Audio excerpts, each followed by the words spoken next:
या श्रीस्वयं सुकृतिनां भवनेष्वलक्ष्मी पापात्मनां कृतधियां हृदयेषु बुद्धि श्रद्धा सतां कुलजनप्रभवस्य लज्जा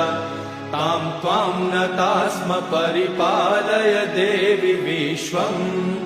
किं वर्णयाम तव रूपमचिन्त्यमेतत् किं चातिवीर्यमसुरक्षयकारि भूरि किं चाहवेषु चरितानि तवादियानि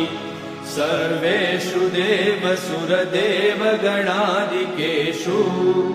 हेतु समस्त जगतां त्रिगुणापि दोषे